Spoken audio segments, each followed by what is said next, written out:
All right, dude, we're rolling. We're rolling? We're rolling. We're official? All right. It's official, dude. It's real. Oh, man. All right. So, hey, dude, first, thank you. Thank you for coming over here and sitting with me. Of course, man. It's always a pleasure to see you, bro. Hey, likewise. I missed you. I had this void in my heart. I was like, I miss James. And then when I saw you, my heart was filled. Nice, nice. Yeah, just so anybody doesn't know, Ryan. What's your last name, Ryan? Tays. What is it? Tays? Tays. How the fuck have I not known your last name this whole time? Not a lot of people do. That is so crazy. Right when I said your name, and I was going to say your full name, and I was like, wait a minute, I don't even know his fucking last name. Yeah. It's the best kept But I secret feel in town. like I should have known it. You should have. No, for real. I feel like I should have. Like, I've known you for too long not to know your last name, I'm bro. slightly offended that you don't. Ryan Tays, jiu-jitsu expert, No. bodybuilding expert, Close.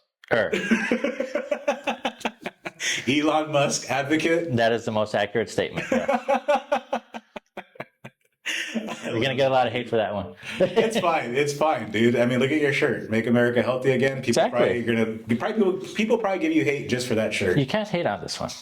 I don't hate on it, but I'm sure you do get hate for it. Not a lot of people say anything. I think that everything's changed now where you can feel more comfortable wearing what you want now. It's like, whereas opposed to 4 years ago, you kind of don't want to be seen wearing certain things. You just don't want to, you want to avoid people saying something into a confrontation.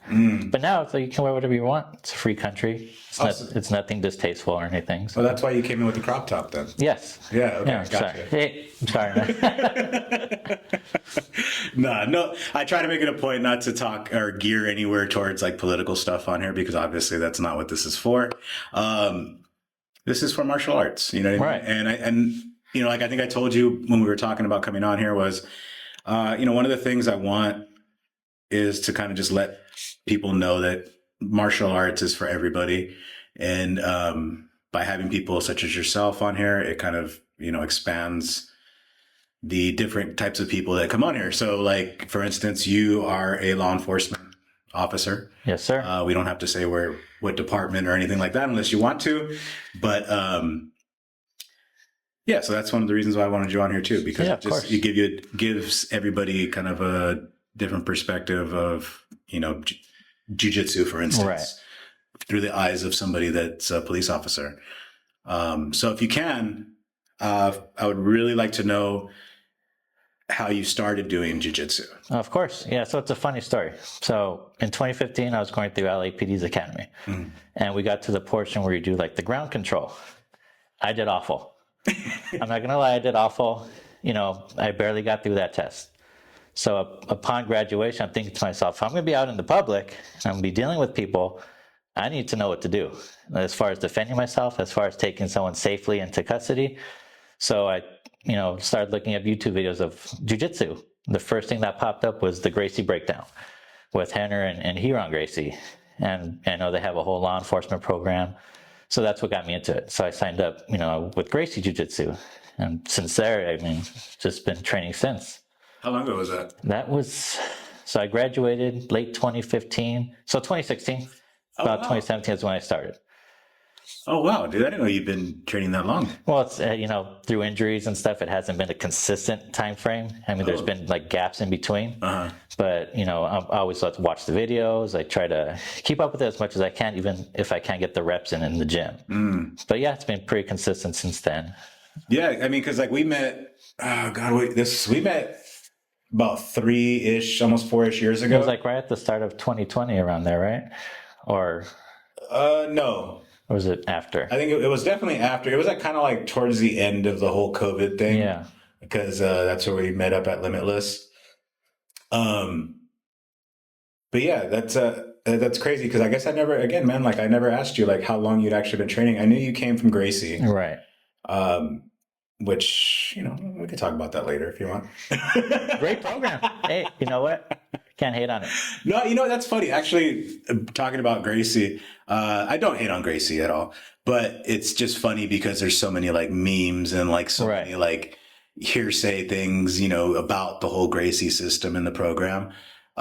Somebody such as yourself that like goes through or has gone through some of the Gracie program, Like, how does that like make you or other people feel like when you guys see that kind of stuff? Is it funny? Is it like insulting? Oh, to me, it's funny. Yeah. I mean, I'm not going to get offended over that. That's like getting offended over silly stuff. I mean, you have to take a joke with things. If you take yourself seriously, if you take what you're doing, like everything seriously all the time, then you're just going to be miserable. You got to learn to laugh at things. You got to learn to laugh at yourself. So otherwise you're just going to, just be offended all the time. Yeah, it's true. I guess because you're a cop too. So you learn to filter that stuff out. Yeah, tell me, I've heard it all. Yeah, can't let it bother you. You got some thick skin, dude. I'm sure. Yeah, you have to. I didn't think about that. Just gotta laugh it off. I mean, the memes are funny. So. Yeah, but is it like again? I guess is any of it even remotely true? As far as what? Like the whole like it's like cultish kind of thing, or like because I know like very few people that do the Gracie system. And I haven't really sat down and like talked to them about the Gracie system. No, I think it's like with any system. I guess that argument can be made where that's very wherever you're at, like it's seen as a little cult. Yeah. But I don't think so because, during our time we met, like have gotten to know each other. I've cross-trained with both Gracie and 10th Planet. True. So they were very open to that. So was Professor Jeff Willingham at CHINO Hills. He was cool. Like, bring all the knowledge you have from Gracie here. And then vice versa, when I go to Gracie, they want to learn the 10th Planet stuff. Oh, that's cool. So it's fun to be able to throw someone in the lockdown in the gi. Yeah. And they're like, what is that? So, and it's cool to be able to show them that, and everyone's been real receptive to it. Yeah. So as far as the cult things, I haven't experienced that. I've heard stories of it, like anywhere you go, it's like, oh yeah, you got to be loyal just to here, or you can't cross-train here. And those are, to me, red flags. Like if you can't go and expand your knowledge somewhere else and bring that back, then, you probably shouldn't be training there. I mean, yeah, no, that's a good point. I agree with that.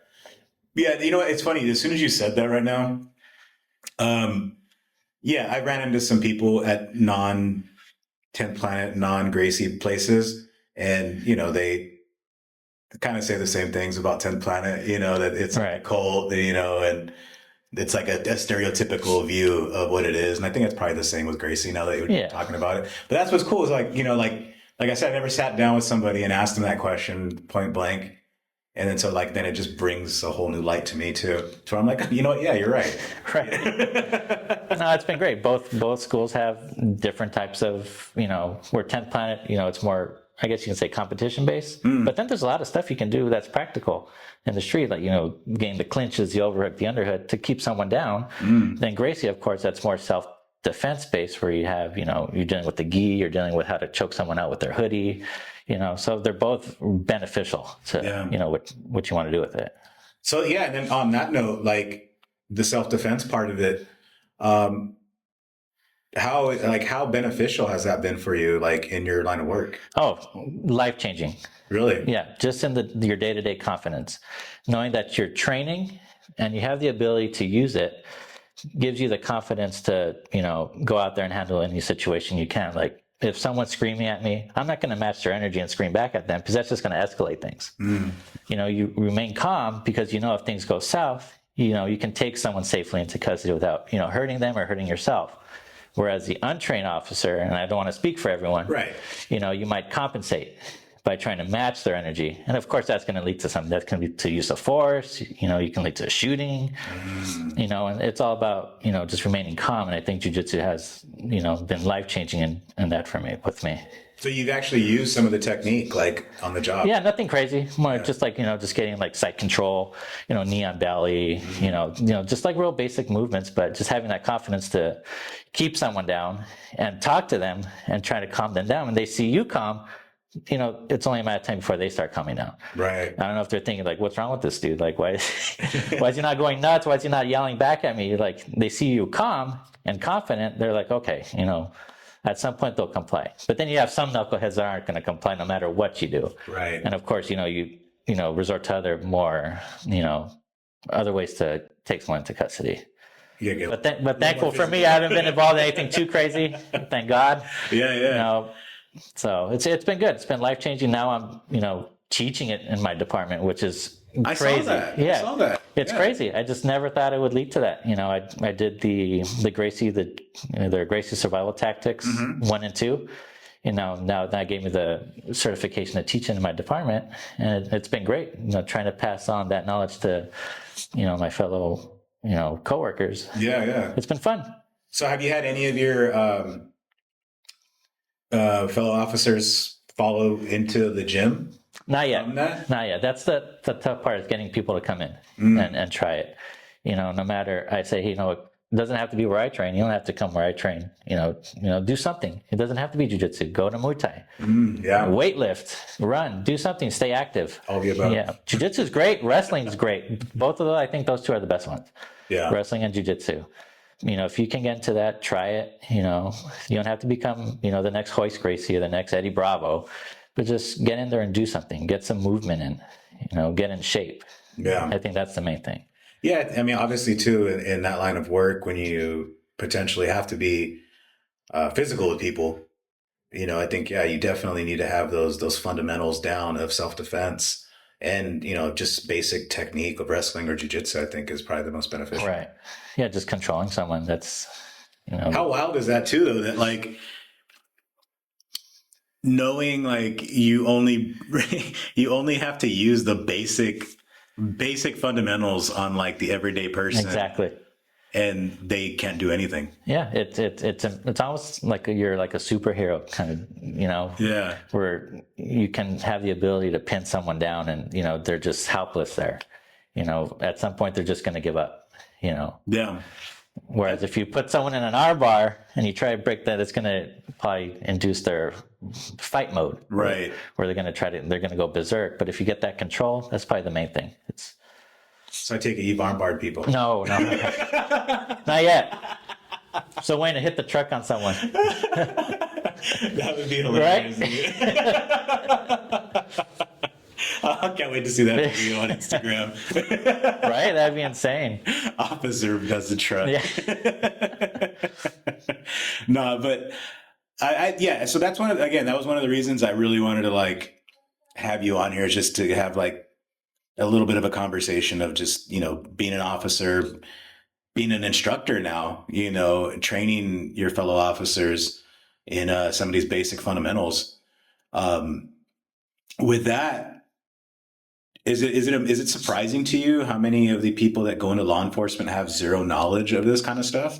It is surprising. But I'm one of those that went into it with no knowledge as well. I mean, of course you get into your little scraps in school, but when it comes to like actually controlling someone, pinning them down, be able to put handcuffs on them, that was like a shock to me, because I really didn't know what to do, So I'm not surprised, because that was me. That makes sense. I'm just surprised most don't do anything about it. Oh yeah. So I saw that as a weakness. It's like I can't be out there, not knowing what to do. Especially now, because I have my two little girls. Like I have to know what I'm doing out there, because I have to come home every day. Right. For them. So yeah, I mean, hopefully more officers get into it and train and do something. Yeah, no, I agree, man. I think, because being in this jiu-jitsu, world, we obviously come across a lot of law enforcement guys, and I think it's nothing but beneficial for them to learn anything when it comes to jiu-jitsu. And I've actually heard, stories of people that like say like, hey, like we used this technique, right. You know what I mean? And it's like, it was really cool. And it is surprising to me that, again, just like, like I had asked, it's surprising to me how many people would go into, law enforcement or something and have zero self-defense, zero, fundamental skills of any kind of, martial arts, or I don't even know what you would call it, dude. Just like, basically like they got into scraps and thought like, I can do this. Yeah. And they're still not getting enough training even on the job. You're getting some departments do 4 hours a year. Wow. And that's nothing. So what you teach is not mandated by any means. It's not like people have to go to that class if they're in your department. Or the department I'm in now, it's mandatory. We at least do it 4 times a year. And that's pretty much the whole day's worth of training, like 6 hours or so. So you're getting 6 times 4, 24 hours of training per year through our department, which is more than, a lot of other departments offer. Wow. But it's still not enough, because you're going to teach something. And if you don't get the reps in, you're going to forget all that. Yeah. So it's just a matter of if you want to continue to, get better, you have to seek training elsewhere. You can't just rely on what your department's going to show you. Yeah. Because if you're not going to rep it, you're going to forget it. Yeah. That's crazy too. Cause like I remember, I don't even know if it's still around, but do you remember that Adopt a Cop? Yeah. Is that still around? I think it is. I haven't seen it pop up in a while. Yeah, me either. Like nothing on anything. No. You know what I mean?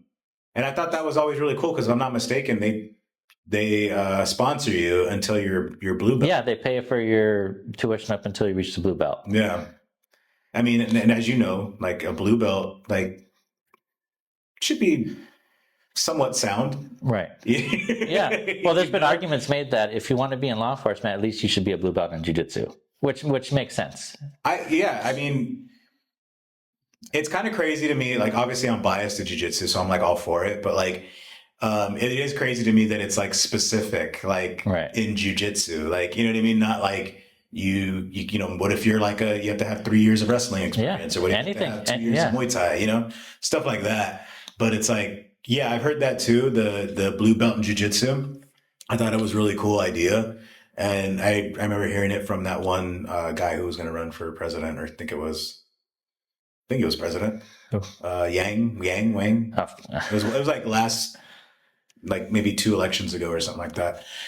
But yeah, I never heard anything afterwards about it, but I always thought it was a great idea. Yeah. I mean, wrestling's great too. I mean, you can't take away from wrestling. If you can wrestle, then do you do any wrestling training? No.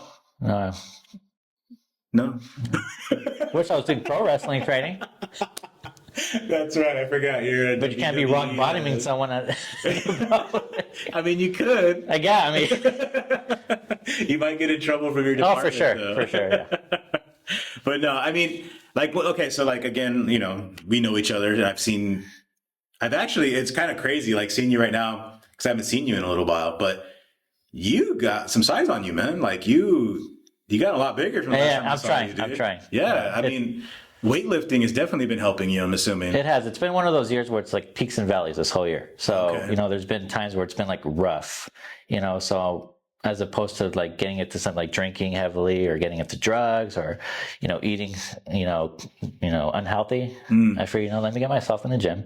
Let me at least try to get 6 days in a week, like just lifting and wow. But it's therapeutic. I do it for the therapeutic benefits. I mean, everything else like the strength is an added bonus. So to me, it's relaxing to go to the gym for an hour, sit in the sauna, and then it just kind of just calms you down, and you know, and the size comes with it, I guess. No, yeah, I do agree with the therapeutic part. I think that's also with martial arts as well. Yes. Therapeutic. And that's the only reason I keep my gym membership is for like the sauna. Cause I mean, I don't have a home sauna. Yeah. Not many of us do. Yeah. So, I mean, but like, yeah, that at least once or twice a week in the sauna is amazing. Yes. But man, 6 days a week, that's a heavy commitment, I feel. Yeah. Now I feel weird if I miss, you know, a day. Like it just throws me off. So I can imagine. I don't know if that's me just being obsessed with it now. Yeah. But it's just part of my routine. And if I'm off by a day, I just feel off now. And yeah, no, I can totally see that, dude. Just cause like when you start doing anything, it becomes habitual. And then like, yeah, if you don't have it that one day or, you know, something, you know, a couple of days off, you're just like itching to get back in there to the gym or, you know, lift some weights or whatever. Cause, you know, same thing. Like before jiu-jitsu, that's all I was doing was weightlifting. And yeah, it was like weird if I didn't weightlift, you know, for a day or two. Like you just felt weak. Right. Yeah, exactly. Right. I feel like, oh man, I lost my strength. And it's only been a day or two. It's like, but yeah, I don't think I've ever committed myself to like 6 days a week in the gym, regardless if it's martial arts or weightlifting. And I mean, yeah, I think I'm too old for that now. You're not old at all. You're not old. You're seasoned. Sure, dude. No, but you're doing more than most guys your age are doing right now. I mean, you're training, you're moving around. Yeah. No, I agree with that. I think I do know that. There's a lot of guys that are my age that don't do a thing. Right. You know, and I think obviously you're younger than I am. And there's guys that are your age that don't do a thing. You know, they want to sit there and just eat and watch TV or play video games or something like that. And you're out there, you're out there arresting people and throwing weights around. Yeah. Plus, when you start getting hard, we start losing muscle mass. Every year we lose a certain percentage, so you gotta. Very true, very true. So that's why our TRT comes in. Like, you can do that. I go to the same carniceria Canelo goes to. Okay. So it's in the meat. Yeah, it's in the meat. I'm just kidding, dude. Just kidding. You're really not. No, but the weightlifting combined with actually because you're weightlifting so much, like has that hindered any of your training? No, for martial arts? because actually I supplement that with this program called DDP yoga.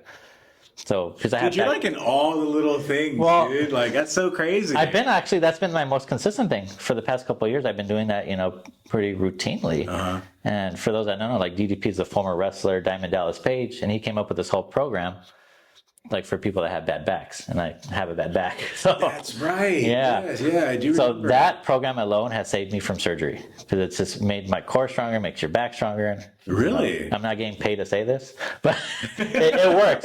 Like if you have back issues or anything, if you're in law enforcement because you wear that heavy belt, like do DDP yoga. It's life changing. Is it like? I mean, is there something crazy different about it? No, because most guys, especially, they say like, "Oh, you do yoga?" Like it comes with that stereotype where it's like it's not very masculine, I guess. Yeah. So he spun it around and made it into like, no, it's not just traditional yoga. It's yoga with like movements, and you do strength. You're not just doing poses like these different type of crazy poses. You're building up to like those things, but you're actually getting a workout in. And it's a low resistance workout, but you're still getting a good sweat in. Right. So I'm doing it for 30 minutes and I'm drenched in sweat and I'm not really doing much, like as far as like running, or I'm not doing burpees or anything, but just those yoga poses, get you a good workout and you're building strength in your back. That's crazy. Yeah, I totally forgot you had some back issues. I have some low disc. I mean, my low back, like two of the discs are like out. So that's awesome. Number one, that you found something that avoided you to have to go through surgery. Yeah, that's the last thing I want to do because I don't hear good things about back surgery. So. No, me either. Yeah. But I think people that say things about yoga as far as like, oh, like it's kind of like, not masculine enough or whatever. I think they probably just never done yoga. Right. Because that shit is hard. It is. Yeah. Much respect for it. Yes, dude. I was a little skeptical at first. Yeah. But I was like, what? He was a pro wrestler. Like how bad can it be? So I tried it out and. Yeah. Cause even there's been a couple of times where I would just YouTube beginner yoga session and I was sore for like days, right? And yeah, it's hard, dude. Like, so people that dog on yoga just never did it before. Exactly. But that's awesome, like, man. I'm glad that you did that, or you do that, and it helps you out that much. Yeah, and it keeps me flexible enough to do the jujitsu where it doesn't, like the weightlifting doesn't really hinder anything. Oh, that's awesome, dude. I mean, how do you even have the time for this? Just got to make time. You got to make time. No, yeah, I guess, but geez. Like, again, like you're obviously a full-time law enforcement officer, you're doing jujitsu, you're weightlifting 6 days a week, and you're doing yoga. Like, man, and you got children, you said. Yeah, so I got two little girls. So it's like, I don't know. I just do it. You run off of another calendar than I do or something, bro. I do it just as an accountability thing for myself because I want my girls to grow up and be like, you know what? We got to stay consistent with what we do. Mm-hmm. And I want to lead by example. If they see dad doing it, then, that means they can do it. That's awesome. Like, I don't want they see dad just sitting on the couch all day doing nothing. Yeah. That's why I'm trying to get my 4-year-old into jujitsu, and she's been taking privates here or there, and she loves it. Yeah. So it's only a matter of time before she's doing it full time, hopefully. And right now it's playtime. So we associate jiu-jitsu with her with playtime. Oh, because she just gets to go and have fun. Yeah, she goes on the mats, and now she just, Daddy, let's work on our arm bar. That's awesome. Because Professor Jeff showed her the arm bar. That's all she wants to do now. So, like, sure, honey, let's go. I have a whole mat room for her. Well, for me too. Yeah, I'm not gonna lie. Yeah. But yeah, we have fun with it. So that's amazing. She's enjoying it. So, but you not. The other one is too young still. Yeah, she's 2. Yeah. She'll be 3 in May, and she sees us doing it, but she doesn't grasp what it is yet. Yeah, for sure. I don't want her to get hurt. But yeah. she'll get there. Yeah, I think. Well, yeah, I mean, the kids obviously, like where we're at right now at Anchor, like they have the kids program here, and So I get to see the kids sometimes, do their classes and whatnot. Man, they're just having fun Yeah. anyways. Even when it is structured, Right. they're having fun. So I think, yeah, if you stick with it and she sticks with it, she'll have a blast. Exactly. She'll be in there. And you have to make it fun for them. You can't put pressure on them to, no, you got to do it this way. No, just have fun with it. You know, and there'll be a point in time where if they get more serious about it, then you can be a little bit more like, no, you got to do it like this, and Yeah, when she's ready to compete for worlds. And yes, exactly. First place gold. Yes. Yeah, that's when you put the pressure. Yeah, she'll be doing the Medusa tournament one day. That would be awesome. No, it's a crazy world, man. It is. There's a lot of weirdos out there. Yeah. I want them to have some sort of base where, hopefully they never have to use it. But I want them to have some sort of training. So I want them to get into Muay Thai eventually. So that way they can, avoid the bullying as much as possible. Or if they ever have to encounter a weirdo, that they can defend themselves the best as they can until help arrives. So. Yeah, and I think also too, like just with anybody in general, not necessarily with females, but it's almost like a ability to be comfortable in those situations. If you're getting attacked or if somebody's in your face or something like that, martial arts teaches you that as well. It's taught me that. Yeah. Just to, like you said, you can keep your cool. Yeah. And because I can destroy you. Yeah, and it gives you more confidence to be able to walk away. Yeah. Yeah, because you're like, dude, I got to go to the gym later. I don't want to fuck with you right now. Yeah, it's not worth it. Like at my age, even the younger, it's not worth it. Yeah. Training gives you that ability. You know what? You're not worth it. I'm just going to walk away from you. That's probably the best thing to do. But knowing in the back of your mind, if this escalates, then you have the tools to be able to, defend yourself. Right. Yeah, I think it's always crazy how, even if you talk to somebody who's like this crazy seasoned, veteran combat sport person, right? Their first thing is always like, just walk away from. Yeah, they're some of the most peaceful people you can meet. Exactly, dude. But it's kind of funny that now that when I say that out loud, and it's not a dig on any way, shape, or form, but like a lot of cops aren't like that. Oh, for sure. You know what I mean? Like a lot of cops don't like have that like peaceful switch to where they can just not walk away, obviously, but like de-escalate, chill. Yeah. And I think it's probably just like a power thing. It's either the ego or the lack of training, which makes them feel that they have to compensate in different ways by, matching that level of, instead of de-escalating, being cool.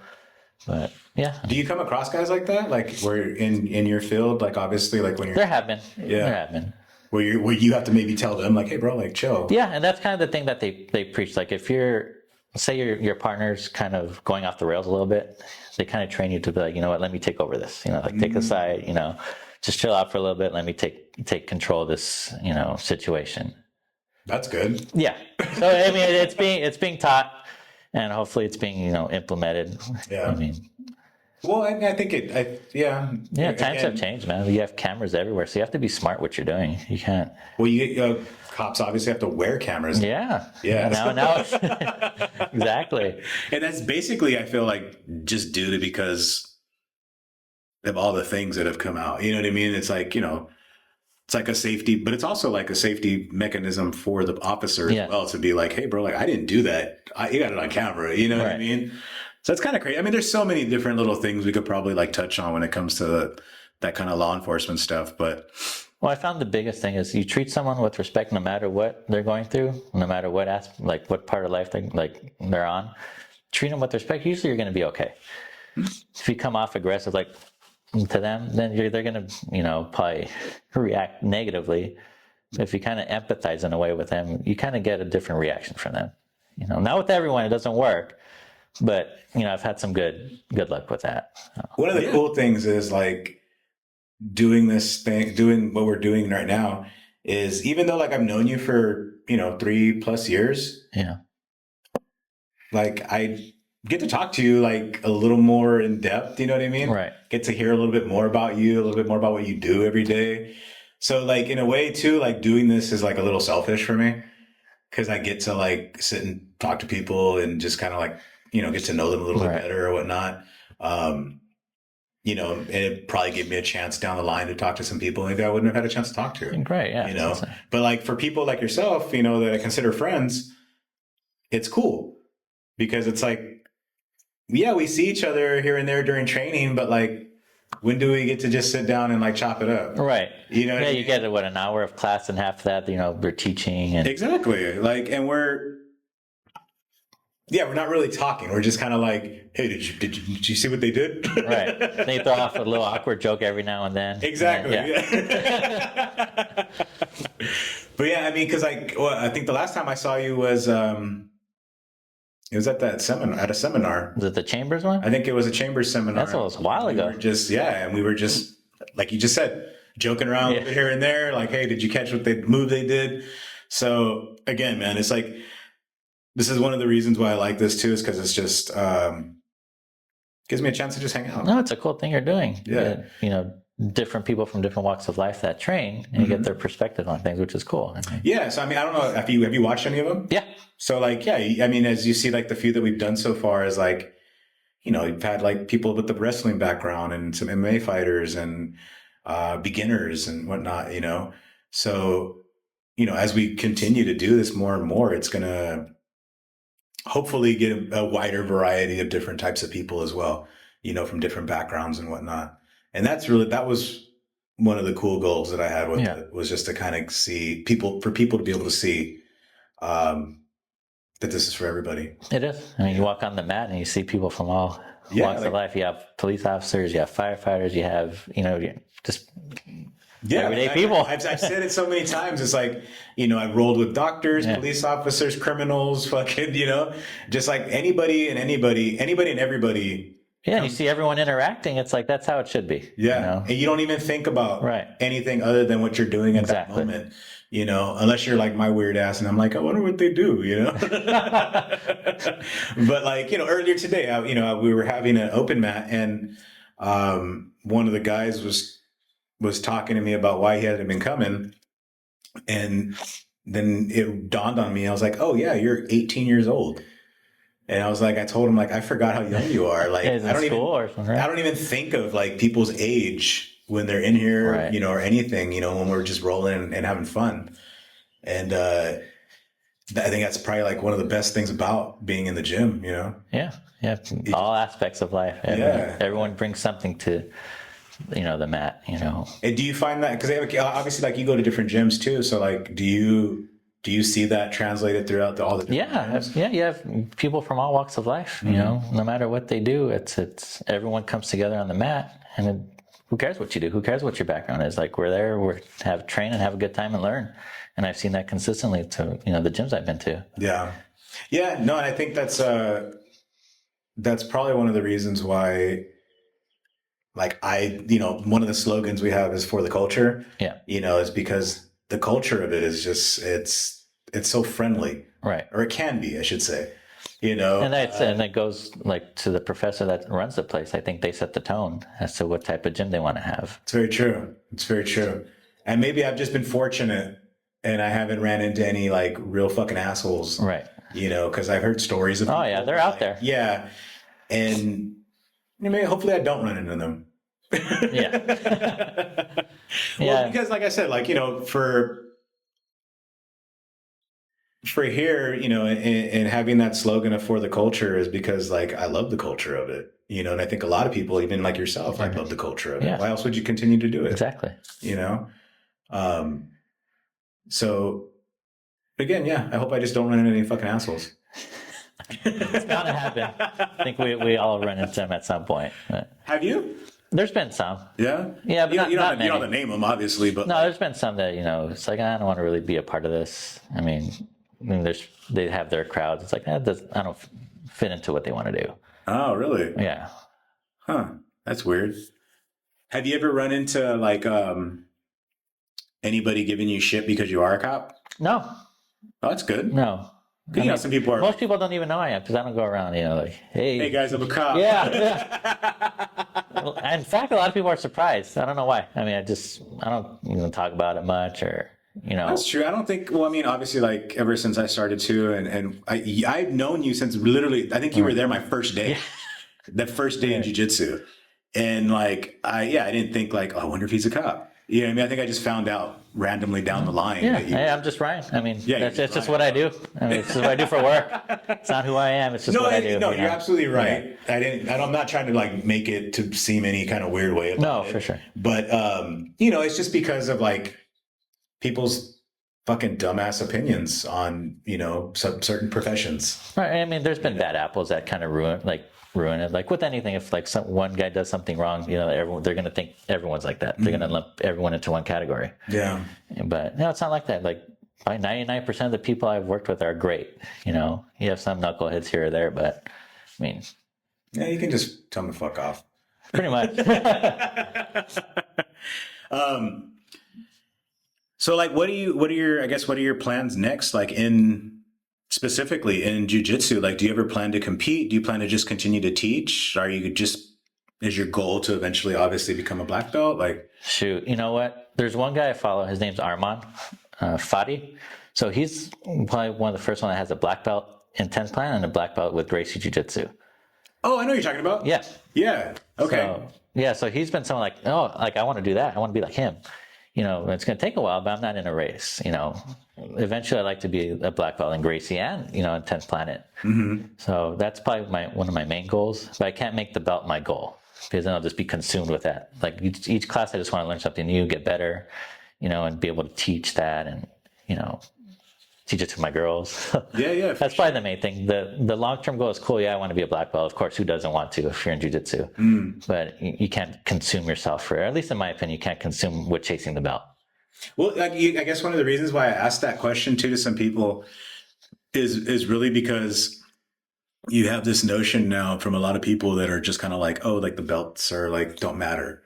You know what I mean? And I mean, I don't agree with it, but Right. like, you know, that's why I just ask sometimes, just like, you know, what if you would have said right now, like, I don't really care about the belt. You know what I mean? I think anyone that says they don't care about the belt, they care about the belt. It's like, how can you not feel good about, you know, getting your blue belt, getting your purple belt? You know, that it makes you feel good inside. Like, hey, you know what? Someone noticed my hard work. It's translating on the mats. You know, and off the mat too, I think that should be part of like how you get promoted, like how you carry yourself off the mat too. What do you mean by that? Like if you want to be, like say you get a black belt, you want to be a black belt in life. You want to, not just on the mat. You can be a black belt on the mat, but like a dick on the streets. It's like, what has this really taught you? Because I think jiu-jitsu humbles you pretty quick, especially when you're first starting off. It's like, you go into like a tornado. It's like, oh man, I just got choked out how many times in one class?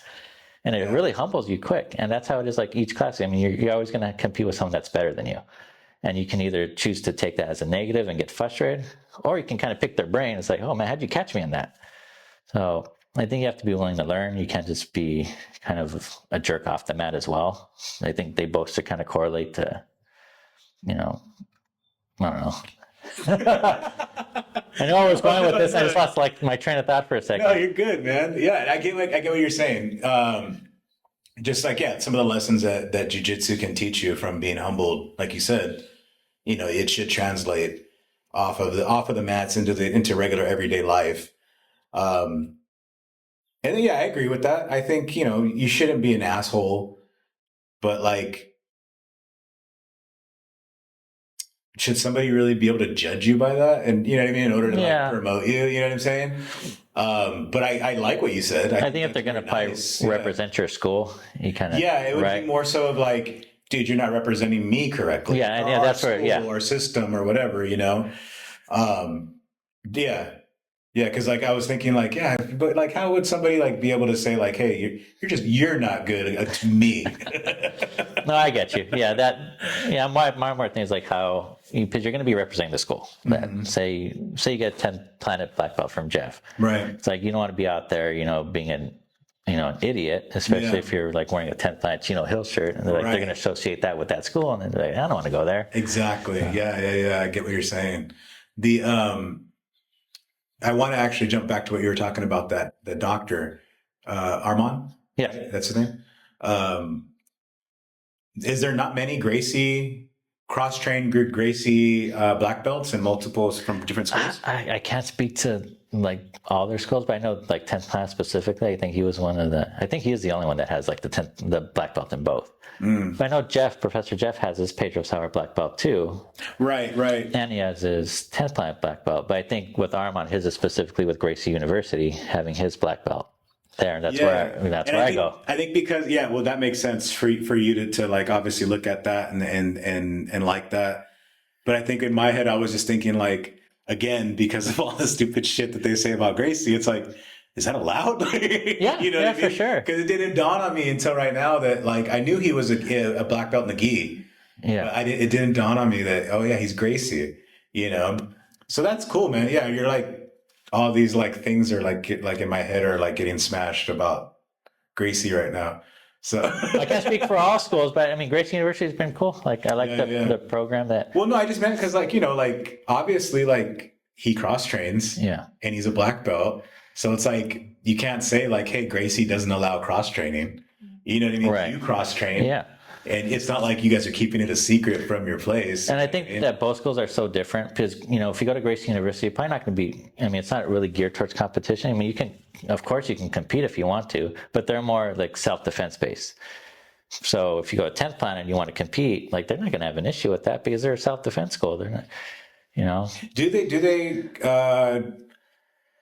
Do they represent themselves as a self-defense jiu-jitsu? Yeah, that's what they're geared for. It's like that's where their advertisement is geared, like self-defense, because they have multiple programs. They have like the bully proof for the kids, they have the woman empowered, that's all based on self-defense. No, that's just the reason I say that too is because like I recently had a conversation with somebody and they were talking about how they love jiu-jitsu as well, but they were saying how jiu-jitsu was going the way of competition jiu-jitsu and away from self-defense jiu-jitsu. And I had never put the two different in my head. I just looked at it as like they're both jiu-jitsu, whether you're competing or you're not competing. Right. And they're all self-defense. You know what I mean? I think jiu-jitsu in itself is self-defense, right? Right. But as after that conversation, I was kind of like, well, you know what? Yeah.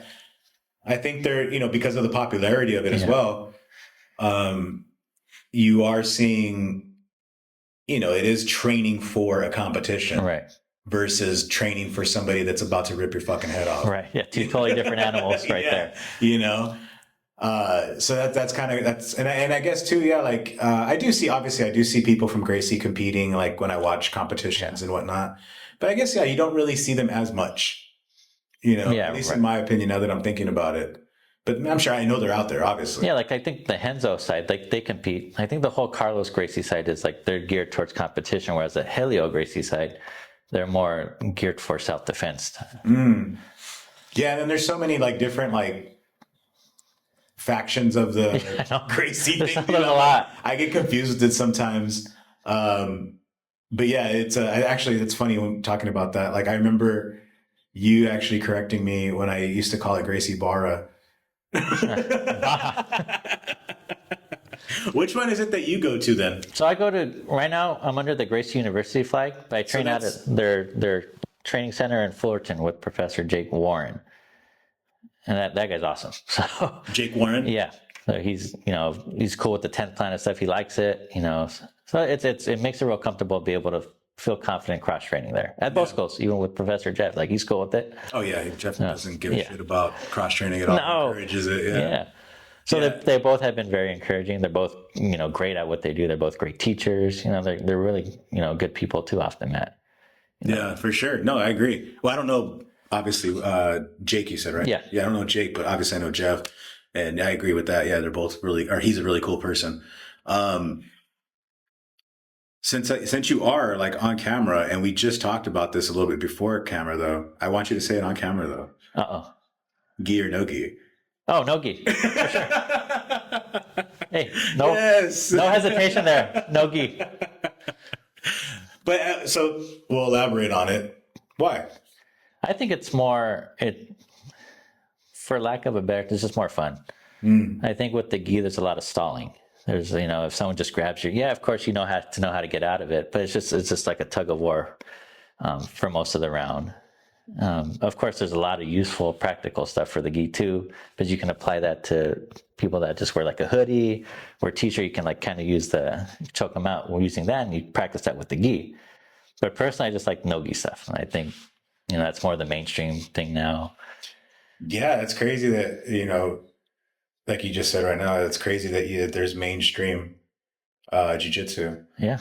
Right? Yeah, I feel like, I don't know if you feel this. Well, you've actually been doing jiu-jitsu and in the jiu-jitsu world a little bit longer than me, or a lot longer than me, I guess.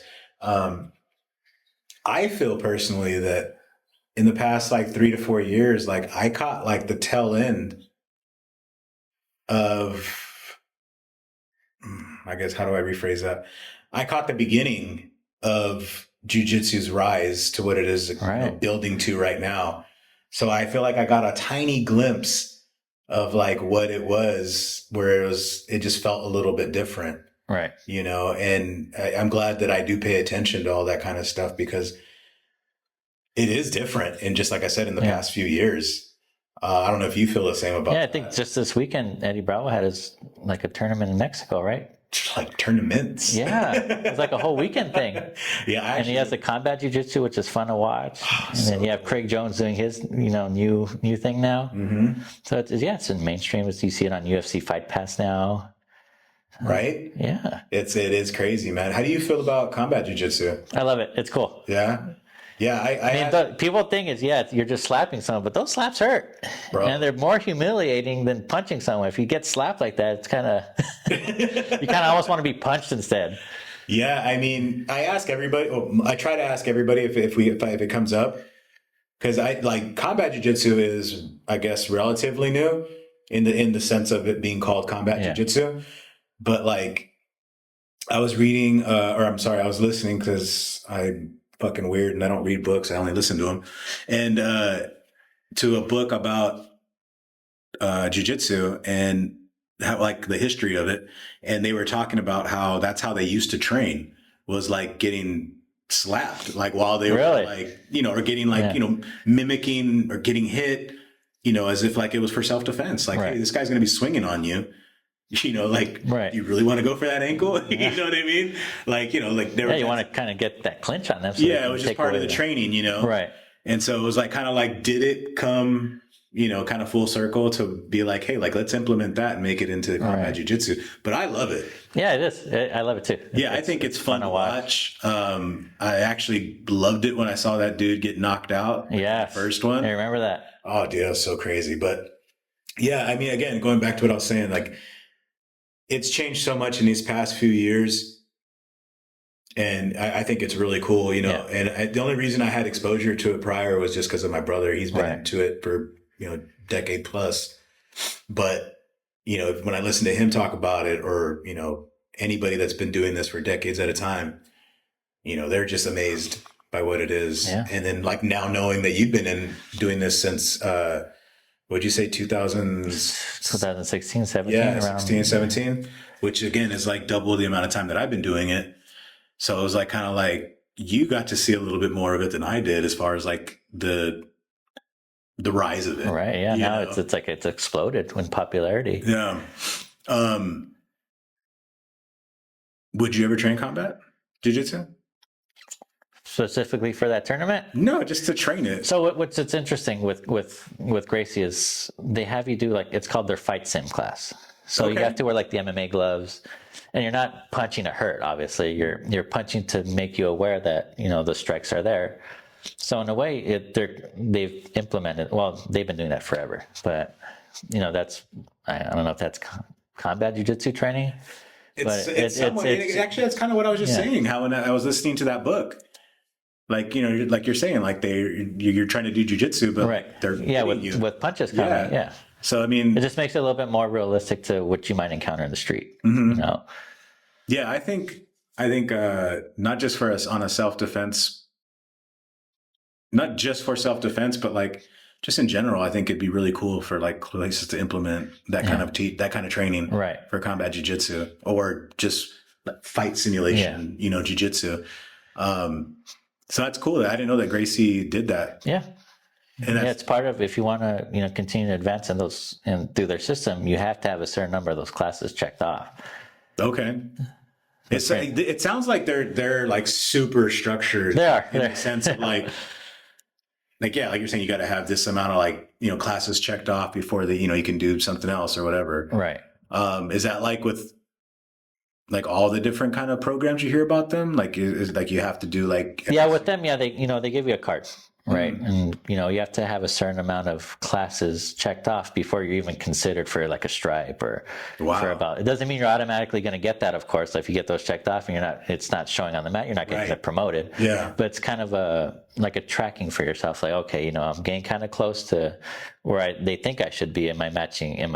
Am I there? Yeah. And you have to have those combat classes, fight simulation classes checked off and you have to do, a certain number of their Gracie combative classes which is their beginner program, but they want you to continue doing those. Even after you pass their beginner program, they still want you to go and train those. And because those are like their fundamentals. Yeah. So, I mean, it sounds like they got a lot. They do. They have a lot to offer. I mean, it's cool. I like it. Yeah. I mean, obviously you've been doing it for so long. I like their program, Henner and Hedon. I've met them. They're great. So, and I like, their philosophy on jiu-jitsu. That's dope. And I mean, and then they're obviously their family is just so like rich in history. Right. You know what I mean? Like obviously it's the Gracies. Like Right. I don't care what faction of the Gracie you go to. Right. That's part of like jiu-jitsu history, Yes. Yeah. It's that book I was telling you about. If you get a chance to listen to it or to read it, I think you should. It's the it's the right there, the Is it the Drysdale book? the Drysdale book. The Rise and Evolution of Brazilian Jiu-Jitsu. Yeah, you know what? I've seen that one. Yeah. That has to go on my list. Yeah, it's a definitely a good read. It does bring up it was thought provoking. Yeah. Some of the stuff that was being said in there. But right now when you were telling me about it, I was just kind of like, oh shit, like they still train like that. Yeah. Yeah. That's cool. Cause I don't hear it obviously. Right. Cause like I train at 10th Planet and we're not throwing strikes, you know what I mean? Which I think would be cool, but we do MMA classes. Yeah. But like specifically with jiu-jitsu and strikes being thrown, that'd be kind of cool. I'd like to do that. But I probably won't go to Gracie because I just probably won't. everyone has their flavor, man. No, but hey, man, I think we'll wrap this up, dude. Do you have anything that you can like tell to anybody that's training, that wants to train, that's in law enforcement, that's thinking about it? What should they do? Like, how can they go about it? I think it's not going to be easy. You stick with it not only for yourself but for your loved ones, because you want to put yourself in a position where you can protect yourself, but you want to protect your family, you want to protect your friends if you have to. If you don't, you're putting yourself at a disadvantage where you won't be able to handle yourself. You can get hurt, you can get killed. Do something, jiu-jitsu, weightlift, run, Muay Thai, anything that involves some sort of movement. Keep yourself active, slow down the aging process, eat healthy, that's probably my best advice. And that sounds like that just covers like all the bases. Yeah. You know what I mean? Don't give up. That's the first. Don't give up. It's not going to be easy. You're going to get hurt. You might get hurt. You might be sore. Just find a way to train around that. You have, of course, rest, but during that rest time, feed your brain by watching the videos. There's plenty of material online that you can watch. Keep yourself fresh. Go to class if you can. Even though you can't train, go out and watch and learn, because you can still learn a lot just by watching. Yeah. No, that's probably it. Yeah. No. That's actually I'm noticing is a very consistent theme amongst people that that I talk to. Is like exactly what you just said. You know what I mean? Don't give up. It's going to be hard. You know what I mean? Like, hey, if it was easy, everyone would do it, right? Right on the fucking nose. Right. Right on the fucking nose with that one. But all right, dude. Thank you very much. No, it's an honor to be on this. It's a great platform. I'm excited to see the future of it. One day you'll have Joe Rogan sitting here. Me too, man. Me too. I mean, I think I told you earlier, it's it's going to be a long road. There's a lot of things that we're going to do. Yeah. And, you know, it's cool. You know, I got all the time in the world. You know, it's awesome. It's awesome you're doing this. I can tell how much you love, you know, jiu-jitsu and how much you love doing like this type of setup, you know, where with the videos, with the pictures. I mean, you're great at that. And it's awesome to see this evolve into something. Dude, thank you. I love. Oh, thank you. Love it. Love it. All right, man. Peace. Peace.